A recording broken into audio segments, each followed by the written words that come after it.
Welcome back to the Higher Form Podcast. We're here every week having real conversations with leaders, coaches, and everyday people about what it takes to become your best. We know life will test you, and we're here to share practical tips, tools, and relatable stories to help you build the highest form of your life. This week we've got Avexia's newest coach on board. Everybody welcome Mr. Ryan Taylor. Woo! Hey.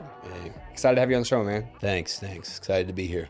Well, cool. Let's dive in. I know you and I somehow hadn't crossed paths like 15 to 20 years ago when we were in our college days, but we're literally in the same places almost at the same exact times. Yeah. And then, gosh, it was probably like 3 years ago we got connected through a mutual connection. Yeah.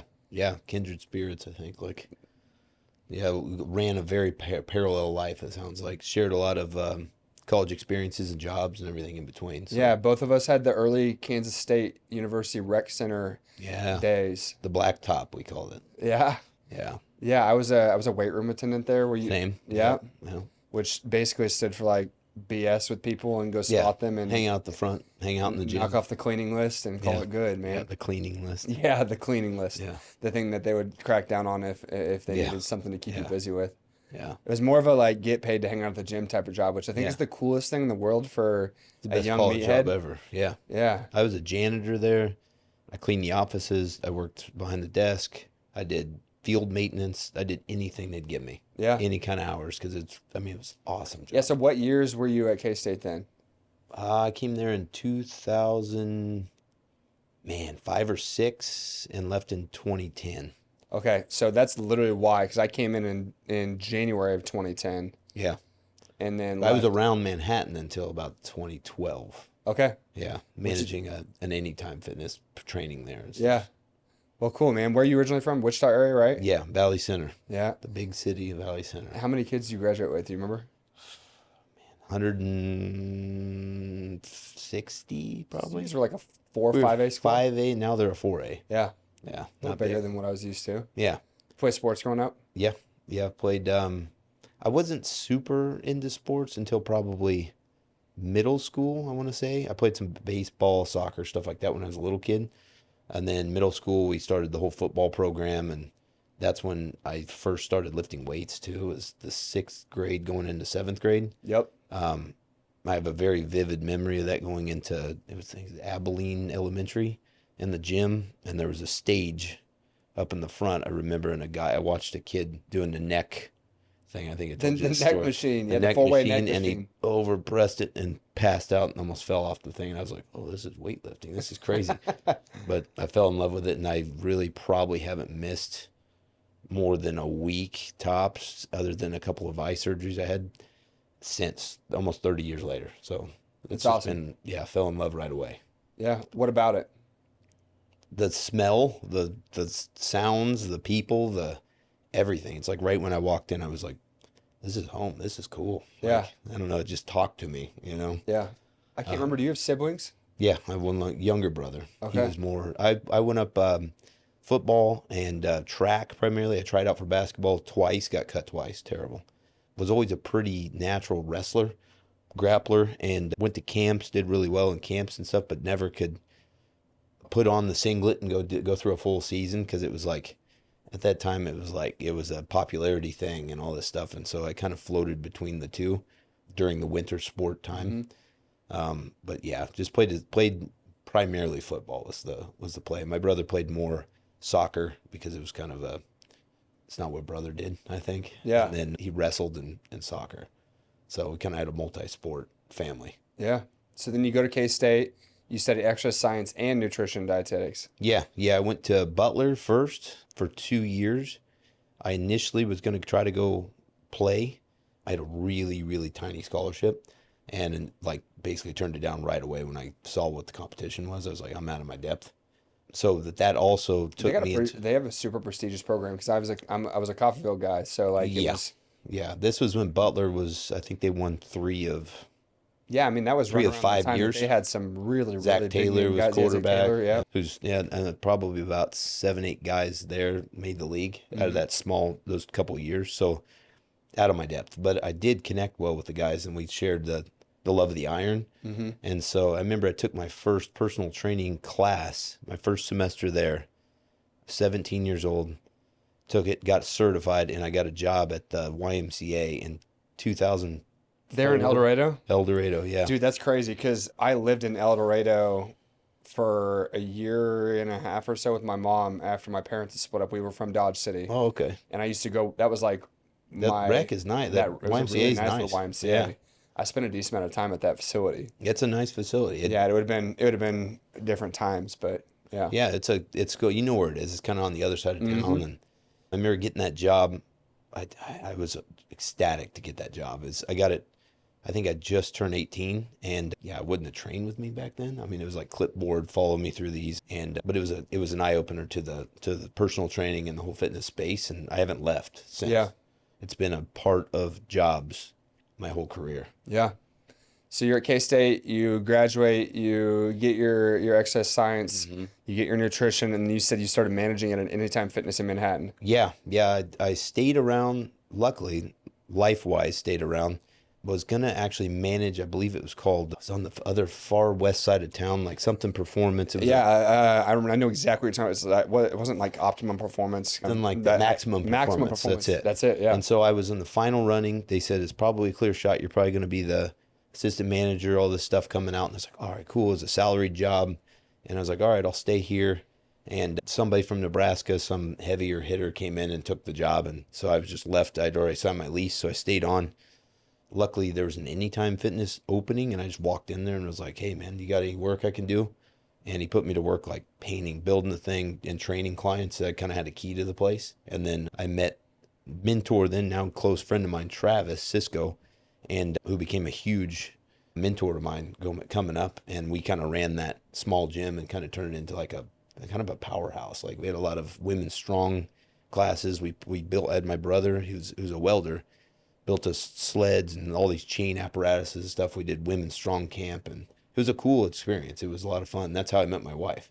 Okay, cool. Through that small gym. So Hey, that was kept me around. Yeah, a I good kind of chapter. I kind of felt creepy staying around Manhattan. As you know, like there's a few years when you're not in school and then not old enough to be old, and you're just kind of floating around. And luckily, it was worth the while, right? Yeah, That's no kidding. I did the victory lap there because I had transferred from JUCO and had basically an extra like Yeah. semester, and I was literally at that point where it was like, stay for your master's, stay to kind of hang Yeah. around your connection of people that hadn't graduated yet. Yes. And I felt that exact feeling that you were That's talking how I about. felt 2 years, and I Where I was was like, I like, got to get "Ah, out I of here. can't be here anymore. I feel Yes. like the old young guy. Yeah, yeah, I felt that for a while, and luckily, met my wife. Yeah. It was cool. It was worth the wait. Yeah. So, So then what happened next? so I was prepared to move. Had to get out because I said I was felt out of place. So I was gonna move to Arizona was the push because that's where all the athletes went. I had some connection area. We had a mutual friend that was out there. Yep. Wanted to get out that way. Shout out to Josh Hubbard. Yeah, yeah. And Brett was working out there, and Yeah. I was like, it's a whole thing, and wanted to get out there to get around athletes. And my wife, we were starting to get serious, and she was like, I'm not moving to Arizona. And I was, well, where do you want to move? I want to move to DC. I had all this good time. Like, I'm not moving to the East Coast. So there's kind of like a stalemate. And so we were like, well, where do you want to go? Chicago. Let's pick it up. I'd never been. We got on a plane, flew there 2 or 3 days, and applied at a bunch of places, got a job, and rolled out. And luckily had a really close friend that lived there, Mike Wisdom, that's been, one of my best friends throughout. And he was running a training gym or a training business there, like renting space and stuff. So he kind of helped me get plugged into the right gyms and where to move and all that stuff. And they were very pivotal in our move. Yeah. But yeah, that was it. We just kind of picked the place. Did you go straight to export there? Yeah, yeah. I got offered like 4 jobs, and I took the one that would call the apartment and basically say, "Hey, he's got a job. He'll make this money." And like, all right, I'll go there. And it was kind of a meat market, man. It was show up and there's 30 trainers and 40. I think they had 10,000 members or so. Mm-hmm. And so it was just like cutthroat. You got to just sell, sell, sell, sell, sell. And I ended up being a top 5 guy there for a while. And eventually I topped out. I think I worked 325 days in a row, no breaks, just every day. And I think the end of the year I made like $40,000. And I was like, we got to change. We got to change something. And so Dude, that's that's when I like the started pulling out. Yeah. stereotypical big box experience Yeah. until you see some of these, more upscale clubs start to Yeah. come onto the scene in the I don't know, 2010 to 2020 Yeah. or It was 2020, rough. 2020, whatever you It call it. was cool. It taught me a lot of how to sell, taught me how to train people of all different types. I mean, anything. I would take anything. Yeah, you lay the All groundwork there. hours, 5 a.m., 10 p.m. I was training 13 sessions a day, 11 sessions a day. Well, you're kind of a brotherhood with your guys. I mean, one of my groomsmen was a guy there. One of my really close friends. I go to metal shows all the time. Met there. A lot of my friends that are still friends today were started in there. It's like trial by fire. You know what I mean? Yeah. But it was. I wouldn't have traded the experience, but looking back, it's like, man, that's almost abuse. Borderline. Yeah. Yeah. Well, so then you left there, and that's when you started Tailored Strength. Yeah, I started training by Taylor. And so trained by Taylor, I started in 2014. And I did in-home training, rented space. I worked in like 2 or 3 different places, went to two people's homes, had an online presence, did all the stuff like everywhere, and probably double my income working that way. But it's another way of just burning yourself out. Mm-hmm. So then I condensed it down to just renting space in one place, and then did more online writing. And then I tried every avenue. And then I came across one of my clients put me in connection with someone at the Willis Tower, and I took kind of the head trainer position at the Willis Tower part-time. It was like really good money an hour, and I could work whatever hours I wanted. I could plug in, and I had to just build their semi-private program out. And I was like, okay, because they didn't have it. And I came in there and I kind of beta tested it there, and it was super successful. They didn't have the right equipment and stuff to make it what I wanted, but people loved it. And then eventually when I moved and started Taylor Strength, because I was always looking for a place, had a close friend of mine as a realtor, and he found the place, finally found it, so I had to pull it out. And I kind of took those blueprints and started Taylor Strength with that, and like using that method to be like, okay, that doesn't work, that works, that flow works, that doesn't, and then I could plug in and start right away. Nice. So I got a lot of different types of training as we go. Yeah. Yeah. Speaking of that, I know you have like 10 plus certifications Yeah. probably. Yeah. Yeah. You and I were alike, I think, early in your career. One It of the was things you want to everything. do is you're like, I need a new cert every year to Yeah. validate my value and my worth to people. Yeah. And that's how you got raises at the big box gym. Yeah, that's true. If you didn't have a certain level of education, then you wouldn't be able to work your way up the tiers.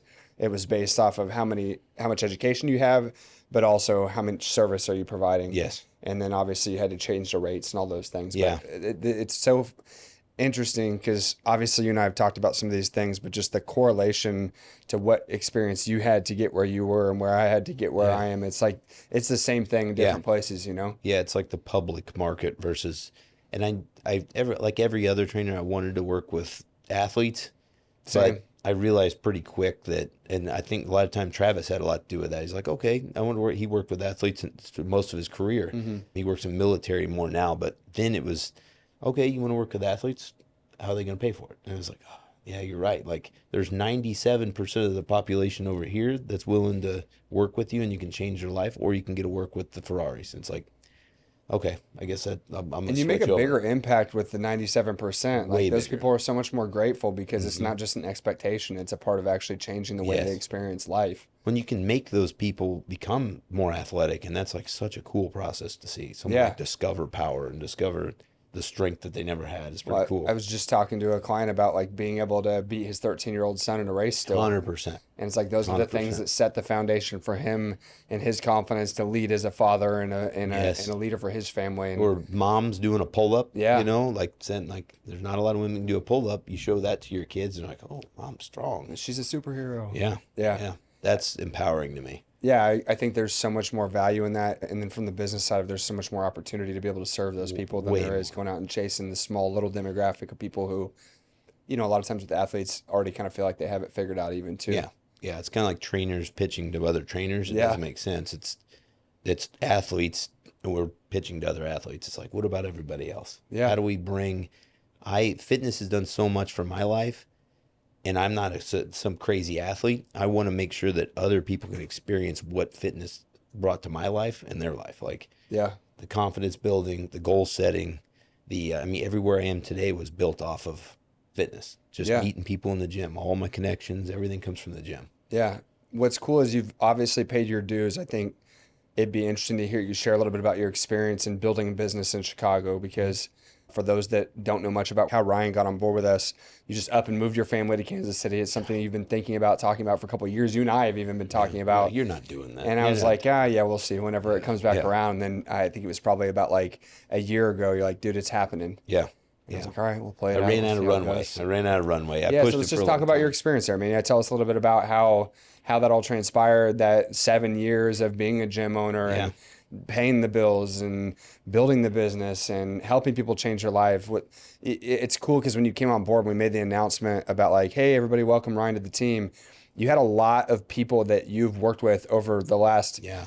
decade that had commented on that post and Maybe said, longer. and longer. And Yeah. it's neat because you can see the tail of the impact you've Hmm. had. And that speaks volumes because you don't always see that with everybody. But to know how much you've impacted hundreds, thousands of people, Yeah. and just what that experience is like, running a gym in the big city and going through all that, I think there's a lot of value in just kind of sharing what that Yeah, looked like it's for you. a competitive market for sure. It's Yeah. we saw a lot of businesses come and go. But I think the reason you and I jive real well in the business aspect is I come up very, very grassroots and very community based 100%. And you've got better systems employed. And I was like always kind of scared of that and always just like, I'll take it, put it on my back and run with it. And that's kind of what I did in business. Like we started it and my mentors, my accountant was all like, man, this doesn't make sense. I got denied a couple of loans and it made no sense, but I believed in the process. I almost had I felt like an anxiety attack, if you would call that. I remember I was standing under the train was going over loud. My realtor was calling me going, we need to make a decision today, blah, blah. And like my accountant was literally sitting across from me. This doesn't make sense. We're not going to be able to do it. And my wife's sitting there like staring at me like, is this what you want to do? And I was like, anxiety attack. That's why I found like, oh, that's what that feels like. Yeah. And I was like, yeah, this is what I want to do. I'm going to make it work. So I got a very micro loan that they'd give me. I was like 10, 12 grand. It was nothing. And then I took credit cards and opened 60, 70, 70, $80,000 worth of credit and just put everything on credit. Yeah. Dumb way to do it, but it was, Sometimes it's the only way. yeah. You And I gotta knew I bootstrap it, believed man. in what it was. Yeah. And I had long, APR 0% and all that stuff. And I shifted stuff around, played the shell game and very well. And just didn't really pay myself anything for a couple of years. Yeah, you don't make anything out of the gate. I'm talking negative for sure. And Yeah. then we had some lease problems. The taxes there in Chicago are brutal. And so they spiked, almost doubled. And I didn't know how I was going to make it. And luckily, I said, once again, the community trained a ton of lawyers and stuff, and they gave me the insights of where to go, and they kind of went to bat for me and changed our lease up and really kind of saved the business. And then COVID kind of all Yeah, you correlated at the same time. survived what many gyms Yeah. did not during the Yeah. pandemic. What was that experience like? Because Very stressful. yeah, because I was in the corporate world during that, and that was the thing that kicked me out on my own. Yeah. And like you, I spent my first 2 years just kind of piecing things together at different places. I'll go to you, you come to me, I go to this Yeah. gym, I go to that gym, let's figure it out. Consult here, contract there, do this here. Yeah. And then it wasn't until things calmed down post pandemic where we felt comfortable enough to really take the leap Yeah. and start making our own version of what you explained. But man, I can't imagine the pressure you probably felt during that time frame and how you handled that. Yeah, we were a year, maybe a year and 3 or 4 months into our business. It was humming, semi-private. We finally had some full groups, and it was like, all right, this is starting to work. And then you get the news about that, and it's like, nah, that's not real. And then started to really pat. And then they shut us down completely. And Chicago was kind of in the forefront. It was shut down like 3.5, 4 months. But I just kept, during the time, luckily, said the lawyers doing all this stuff. We looked at the contract. I was paying rent for a while, and then we froze rent because there was something in the contract that said if it's out of my hands, I'm not responsible. And so we paused it until it was over, and then we ramped it back up. It was landlord was pretty good about that. Yeah. Probably because bless you. everyone was losing. Mm-hmm. But I tried to keep it during that time. I tried to treat it like a work day. So I'd get up, I'd go in, I'd walk into work, I'd work out, I'd shoot content and take courses and like try to stay on it. And I'd stay at the gym for 6 to 8 hours a day and just stay on it. During that time, I did a free body weight challenge. It was a 21-day. I got on Facebook and said, hey, if I do something like this, does it bring any value? 200 or 300 people's hands went up. So perfect. So every day I shot like probably 10, 15 videos for the workout of the day. And then they progressed for 21 days. By the end, we had about 225 people signed up from everywhere, all throughout my life. It was pretty cool. We had moms all the way down to high school kids all That's the way super through. cool. And we had a community. I got on Facebook Live and I'd answer questions. We had T-shirts made. It was pretty cool. And then that turned into building kind of an online presence. We shifted it to like a monthly build on. Now we added bands. Now we did all that. We just progressed it and I kind of built it from there. That money that came in from that second phase was what kept me fed. Yeah. Because we literally had nothing coming in. So Yeah. it was a really tight time. But once again, just trust the process. Just trust it's going to come back. And then when they came back, they put us and really picked on the small businesses. They would come in. I had inspectors come in 2 or 3 times, and they'd make us go 6 feet away. Yeah, I'd put did you X's have to down. put the boxes down I had to and do X's all down? the boxes, and they would watch a class and be like, "Is this how a normal flow?" I'm like, "We're training. We're moving around." He's like, "Well, your capacity is pretty low." Oh, it's okay. It's like, yes, give me some parameters to work with. But it was a very frustrating time. But everyone was cool about it and kind of brought us all closer after that. I imagine. Yeah, the team really came together and we had to get creative with ideas. When you can face that type of adversity where there's so much out of your control, Yeah. and then all you do is focus on what can I control? How do I go provide value to people? How do I give Yeah. somebody a chance to really see the light at the end of the tunnel here? And like there's a lot of things you could have done, and I think a lot of people did this. They went home and they Cried.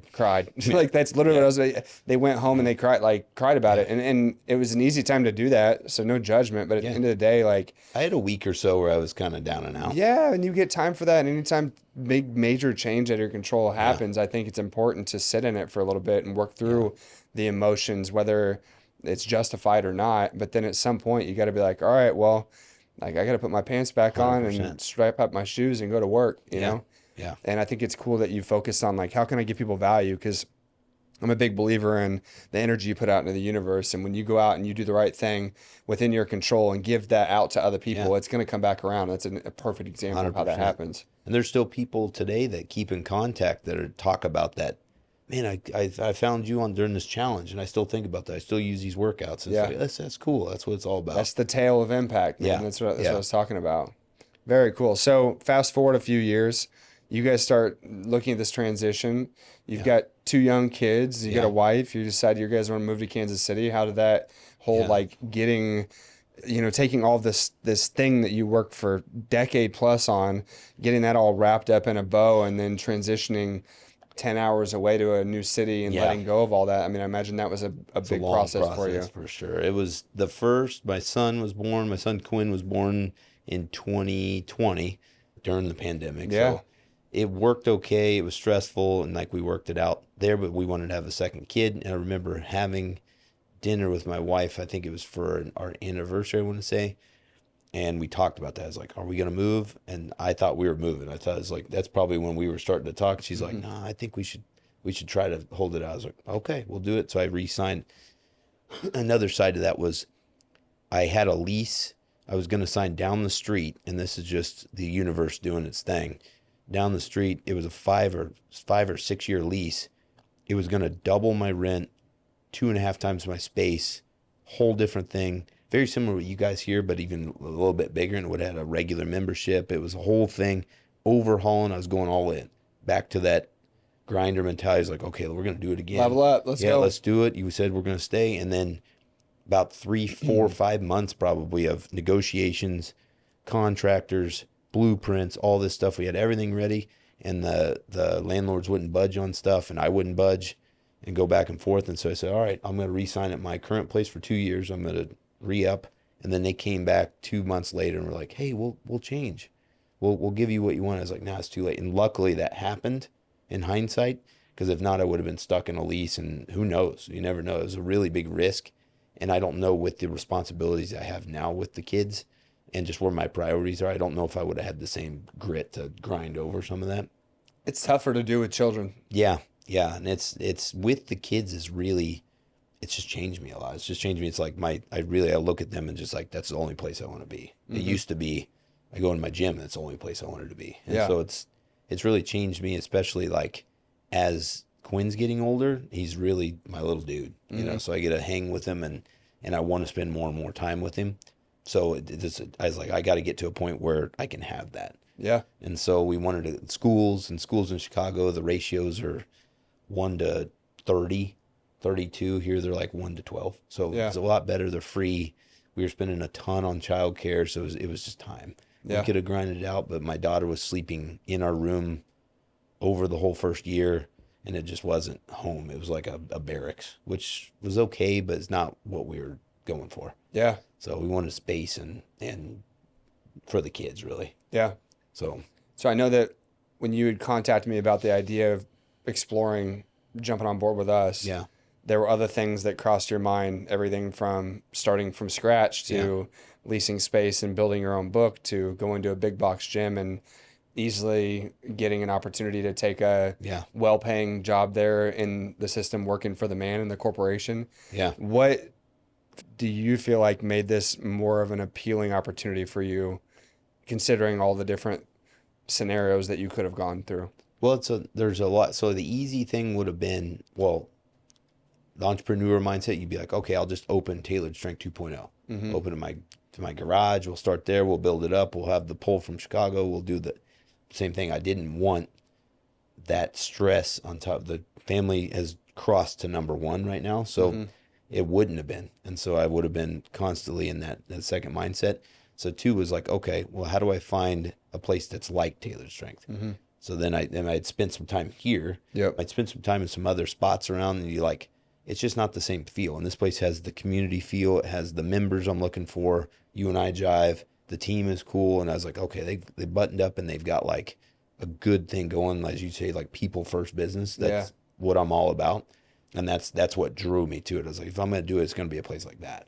And so luckily we created a position, and here I am. Yeah, it's been a journey for us too, because it wasn't exactly something that we like Whole were able different to just thing. like come Yeah. out and say, all right, well, we've been looking to fill this role. Yeah. Yeah. I'm a big believer that when you see opportunities, you have to take risks and you have Yeah. to do what it takes to make it happen. And luckily, we've been able to be in a position where we were like, all right, we've been smart enough about our things that we can look at this like an investment to bring somebody on board that can help us create more abundance in what we do. And Yeah. it's been cool already just in this first 6 weeks that you've been here to see the impact you've had on the culture and the ability to step in and transparently for me to have someone else here who's in the same phase of life that I'm in. Yeah. And that's no shade or anything against the rest of our team. We have a pretty young team. Yeah, I'm the old dog. And That's you're the old head in the group Yeah. now. But it's cool to have other people that I can relate to on board in the experience you've had from the business and life perspective. Yeah. And I think everybody on our team brings such a unique piece to the table, and you have been no exception to that. So it's been neat, and I think it's going to give us an opportunity to take and really move forward in a way that's going to expand the impact we have on our current clients, the ability to serve at a larger capacity without losing any of the Yeah. level of service that we provide people. In fact, I think we can help more people and help the same people we have now and others in a better way than we have done it now. And that's really been the vision for me is like, okay, cool. Now I've got another soldier. So Yeah. like for anyone who's familiar with Myers-Briggs, the personality assessments, I have all of our coaches come in and do that. Usually once or twice a year, we reevaluate it just to see where people shift and change. And where you and I are very similar is in pretty much everything, except I am more of an analytical version and you are more of a just like, give me the path and let me go run and do it. Yeah. So it feels like it's been a really good combo, and I'm excited to see kind of how things Yeah, I've play liked out. the thing I've liked is it's kind of settling in is I don't have the stress that I'm not envious of you, the stress of like dealing with landlords, dealing with broken whatever, making payroll, doing dealing all with things. the complaints, the everything in between, chasing everything, payroll, all Yeah. that stuff, the bank accounts, all the stuff that's always on your mind, and I can just go out and just, all right, you need me to go talk to them, I'll go talk to them. You want me to run this class? Got this class. You want me to go come up with a plan to do that? And I can do it just guilt free. I have no Pressure. no pressure at all. Yeah. And there's Yeah. no I don't have to worry about how much do I need to make off of this thing. I got to pay this bill, and yeah, it's a tough. It's a different. You got to wear more hats. Says the truth. But I understand it from your aspect too, so I know which what I think is angle the gotta part that bring. I appreciate the most, and that's what I was really leaning into. Is you understand and can see it from an altitude that you only can see if you've experienced it yourself. And it's a big experience. Yeah, I had a mentor tell me this: the higher you go, the thinner the air. And I thought that was a really good analogy because there are times where I do feel the burden of that, and it ebbs and flows, but I've gotten better about tolerating those things. Yeah. But I was like, I'm just gonna have to learn how to breathe with less oxygen. Yeah, it's not always like, and once again, like in this case, I'm the old guy in the room. Sometimes it's lonely being the old guy. Sometimes it's lonely being the boss, you Dude, know? it is. It's lonely being the one that has to make all the decisions and burn the pressure. But I think it's also a privilege too. And I try not to Hmm. look at things from a lens of pessimism. And Hmm. it's like I shared something yesterday. A big thought leader and very successful business person had shared about how like I have these problems because I've earned the opportunity to 100%. experience them. And I've really been extremely intentional about trying to step back and look at things through a wider perspective and think like this is a pain in the ass. This is really stressful. I've got this going on. I'm balancing these things, but You really, chose that. I chose it. Yeah. And every time someone's like, I haven't connected with someone for a while, they're like, "Hey, how are things going?" I'm like, "They're kind of crazy, but the beauty I of like that it. is I chose this version of Yeah. crazy, and it was an active decision for me to put myself here. So like, if you want to play." In the big leagues, you got Yeah. to take the pressure Yeah. of being in the big leagues. And by no means am I in the big leagues, but at the No, end of you're the wearing a day, big like hat though. you're That's wearing the a big hat, Yeah. yeah, and you got a lot of And I don't responsibilities. want to wear the hat right now. That's That's fine. I'll wear yeah, it for yeah. everybody. Right now I'm wearing the dad hat. That's Yeah, and but I'm okay with that. I And think I that's a love good it. thing, man. And Yeah. I think it's from like a fatherhood perspective. What do you think? When I did that shift struggled with really? this Yeah, shift a when did that lot. shift happen for you? That's probably not till my daughter was born, really. Maybe when Quinn was starting to get a little older, but he's a mama's boy and always, has been. And now he's starting to shift over, but didn't get the feedback as much. And so you're like, okay, I'll keep doing my thing. I'll keep. And then when she was born, there's something about a daughter, it just softens you up. Mm-hmm. And so I was like, man, I'm dad now. And so that shifted that a lot. And once we made the decision to move, it literally took at least a year for me to take that hat off. It's a heavy hat. Mm-hmm. So pulling that thing off and saying bye and doing all the things, it was tough. But I felt good because I left it in the hands of someone that I believe will keep it going. And so legacy is important to me. Yeah. That I built something that can continue and it's thriving really well. The community's still there. I still talk to the members, still text me literally today. And I'm still answering questions and stuff just like I'm there, which is cool. So I still have that, but I don't have to be in it all the time. Yeah. I can spend that time that I'd normally be texting and on that with my family, which Mm-hmm. is there's no amount of money that could pay that. Yeah. Yeah, that's I feel good about that. In the what are we going about the No, dad that just, shift yeah, to the just the shifting fatherhood, into the fatherhood and that was focus. it. And so, yeah, it's like what it's if I can when I'm on my deathbed, am I going to remember this? Where I held on one more year because you're gonna move eventually. That was Mm-hmm. the goal. This is the chance to offload it at its apex and let someone else, a young version of you, take it. Or do you just want to keep squeezing the juice until there's nothing left?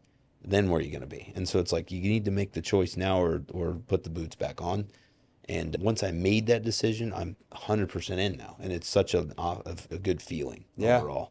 And I had a really good send off. Haley threw me a massive surprise party before we left.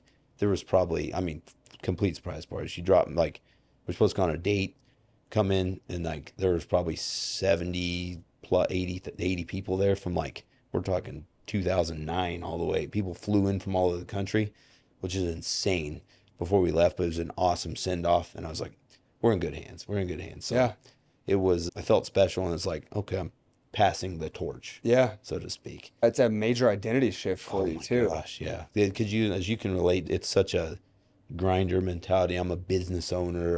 There's not Yeah. many of us, and I'm okay. Like I'm okay now, just being a previous business owner. I can Yeah. relate. I got you. So, and as you say, an entrepreneur, as Yeah. you say, it's kind of a fun hat to wear right now. Yeah, well, it gives you all the opportunity with basically none of the stress. Not all of Yeah. it, but most of the opportunity Yeah. with the stress, Yeah.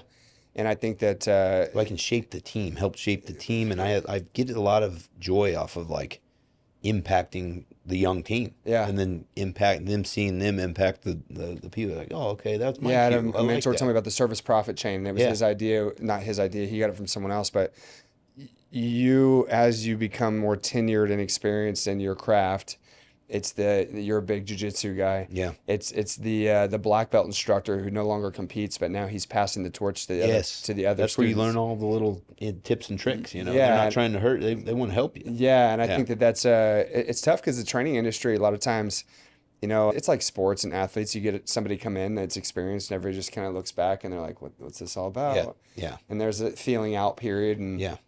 to me, that's where like it really makes me feel good to be able to see people opening up to the idea of collaboration together. And Mm-hmm. I think that the only way we go to the level that I envision, and that's helping more people and helping everybody we have better than we do even currently, Yeah.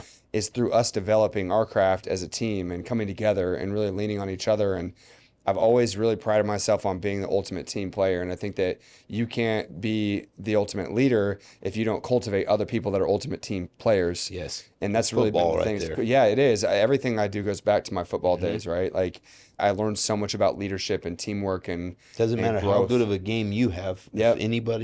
any one of those 11 screws up, the play's dead. So Yep. you might be that one that screws up. So don't be pointing fingers. You know what I Yeah, mean? yeah, So because you're gonna have your days where you're yeah, not, where yeah, you need somebody else to pick you up off the ground yeah, and give you a pat on the back and be like, "Look, you're good. Let's yeah, learn from this and yeah. let's grow." Goldfish mentality and keep Yeah, going. Yeah. yeah.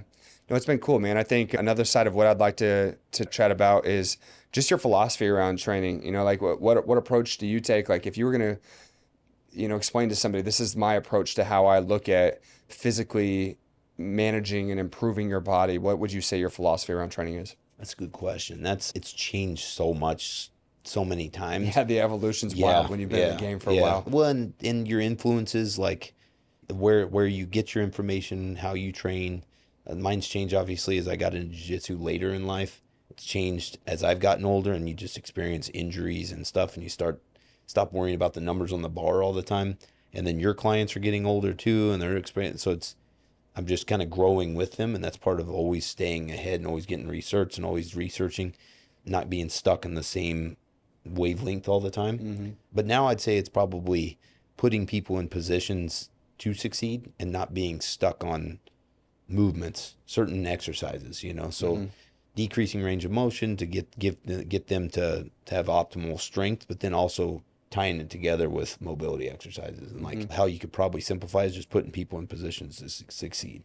It doesn't have to be the big three that we base everything off of. It's what is your big three, and then we build your trainable menu off of that. Yeah. So And as just I understand that, it's if somebody really wants to improve, neurological strength and upper body strength, it's not saying that you can't bench press, but yeah, maybe using like the shoulder savers you've talked yeah, about to reduce range of motion, to build strength in an area that's not going to put your tissues at risk. mm-hmm. But then combining that with something that allows you to be able to naturally expand range of motion in a safe and less loaded Yeah, yeah. So position. a good example, like the press would be a good example of someone that's got bad shoulders. Let's say, for example, most guys I train, they still want to bench press. So we going back to those shoulder savers. If we bench 2 inches off the chest, heavy as you can handle, no pain. Let's ride that out. But there's still those 2 inches of range that we need to tackle.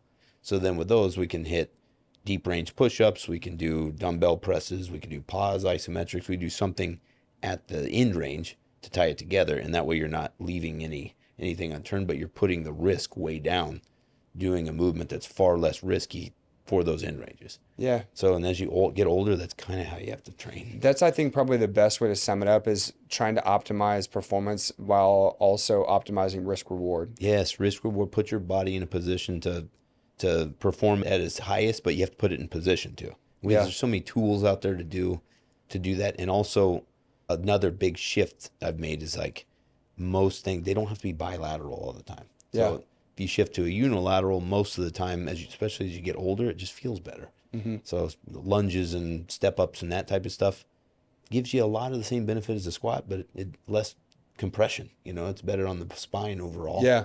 And most people that come in, our type of people that come in, they're not looking for more compression. They're not looking for back injuries. So Yeah. put them in a position to succeed. Yeah. I think that's another big one too, is like you said, putting people in positions to succeed by going bilateral increases the need for them to tap into their like stability focus. Yep. And most people sit in like unideal positions all day long. Yeah. So challenging stability and balance and symmetrical function, I think, is one of those things that really, to me, ties it all together as Yeah. well. I mean, it's a pretty unilateral world we live in. We're walking and moving on one leg most of the time. So Yeah. Yeah. I think jiu-jitsu changed that a lot too. It's a lot of rotation and single leg and single arm and I changed the way that I train when I started doing grappling because hmm I went from football to grappling to Olympic different lifting to sports. mobility to all those different things. And Yeah. yeah, very, But bench very, press doesn't carry over well. no, You it know, does not because neither does a I squat. got whipped by plenty of guys that I was way stronger than, but not Yeah. as skilled. And maybe they had better stability or Yeah. better control of their body and were able to really like put themselves in positions that I couldn't access. Yeah. Yeah. That was my eye opener on the mobility side. Like, damn, Yeah. I'm strong, but I can't move as Yeah. well as maybe I thought I And could, that's yeah, that's a good point. Like mobility, the outlook on mobility is like mobile for what? So that's the first question I always say. Like, well, I need to improve my mobility. Okay, why? Like, if you're living in a world where you're only at a desk and in a car and stuff, you need 10-15% more than that, and you're probably okay. hmm But if you're jujitsu, I'm going to need a lot more hip flexion than what you need for football. Yeah. But because the more you chase that mobility, the less strength you're going to have hmm because it's just you can't chase two bunnies at once. So pick your sport, pick what you want to do, and then run that line. You can't train it all. Yeah, I think that's a really important distinction is that you can't maximize all fitness No, components or there's potential a at cost for once. everything. There's a cost and Hmm. a reward on each side of it where it's like I can't be the best endurance athlete in the world, but also be the best at strength. I Yeah, can't be the most mobile, but be the most powerful. Like yep, you're going to have to sacrifice one for the other. And I yeah. think Ebbs and flows. You got to push one, most people push. don't look to that level. No, They think fit and lean and maximizing everything. And I'm like, well, we got to really get clear about what you want. And I think that's the best distinction between where you and I align and why like the coaching side of what we do is so important is to help just get clear about what do you actually want yeah, versus what you think you want or what society's telling you should want. that's the hardest one. Yeah. Yeah, that's everyone wants to be a power lifter, but doesn't want to be a power lifter. Or everyone That's wants to be a a bodybuilder. bodybuilder. Yeah, Yeah, but doesn't want to be a yeah, bodybuilder. Or I want to be able to do this, but I don't want that. And you hear that in every conversation you yeah, have with someone who's really unclear about what they're actually looking for, yeah. And I've tried to chase that throughout life. It's been if I'm interested in it, I compete in it. So I mean, I've competed in kettlebell sport. I got really into kettlebells, really learned how to use them correctly, hmm and you earn a respect for that. And where does that plug into a program? I could be a powerlifting, you know where that plugs in. hmm Bodybuilding, I got up in their spandex and the tan and the whole works. So you see what dieting is, you see what this is, you see so that I can take those, rip down all of the stuff that you don't need, and take some of those aspects and apply it to one program. Principles. Yeah, yeah. Yeah. FRC stuff, the extreme mobility, and you're like, do I need all that? Probably not. So I try to find that Feel good middle when I ground. have it, but I didn't optimize But then the you're other weak. things. Yeah, then you're Correct. weaker and stuff. So I'm like, what? So I fight the same battles. I want to be a little bit of everything. And I think I've kind of found a nice balance, but balance for where life is right now. Because If it's I going to change shift it, again. it's going to change again down the line. And hmm then you just pull another lever and get into that. I think that is a really good place to wrap things up too, where it's like training is the ultimate metaphor for life Yes. Yes. because it's a constant evolution. Constant, and the weight is always the same weight. hmm And no matter how you feel, no matter what's going on in life, that weight's going to be the same weight. Sometimes it feels light, sometimes it doesn't, just like life, right? hmm So yeah, it correlates to life, finances, everything. Yeah. The weight room can always talk, right? I think that's the thing that's kept me so tied into the industry because as you've mentioned a couple times, it's a young man or young woman's game. Big time. I But feel it more now than yeah, ever. Yeah. but I think there's still so much value to show and help others experience when you are, working through the adult stages of life and connected to the industry. I think it gives us a really unique advantage to relate to the people who we can best serve and who really need it the Yeah. most. The people in their 30s, 40s, 50s, 60s, Yes. 70s. Like you said, this evolves, it changes. Hmm. And if you really want to be successful in any facet of life, you have to understand how to take care of yourself first. And never be stuck on one ideal, And that's as I've gotten older, training people and selling trainer, getting people to establish trust with me has been so much easier because they're Yeah, looking because back, oh, you've done it. you've lived through those Yeah, okay. experiences. And that's helped a lot. So, Relatability goes a long way. yeah, so I definitely have a little bit of pause for like younger trainers. Like, well, you got to learn it, and like I know that uphill battle, so you got to find other ways to show your worth, and that's where certs and things come into play. hmm But yeah, it's an interesting industry to say the least, That's a fact. but Well, the cool, best man. industry. Yeah, the best, hands down. I don't know that I can imagine myself really doing anything differently No, because that's probably like the fourth option you had was to get out of fitness. But it never crossed my mind really. okay, Like I had multiple people ask me like, oh, you could take those sales, and if you sell anything, you sell this. you have this, you've managed this, you built this, blah, blah, blah. And it's like, there's nothing I want to do. I've been a coach for 21 years. There's no, that's all it's what I This do. is in I my really feel that DNA. this is what I put on for. Yeah. So, yeah, I'm in a good place. Awesome, I man. appreciate the opportunity, man. Yeah, we're excited, and I think that there's a long runway of opportunity ahead for us to keep building Me and too. impacting people in a cool way. But I appreciate your time Just today. getting And started, man. hey, let's get it rolling. Yeah. Thanks. Appreciate you guys. We will catch you next time. This episode of the Higher Form podcast is powered by Avexia Health and Performance, your home for smart training, simple nutrition, and real accountability. Built to help you look, feel, and perform your best. Whether you're just getting started or chasing your next level, visit AvexiaKC.com to learn more and start building your higher form today.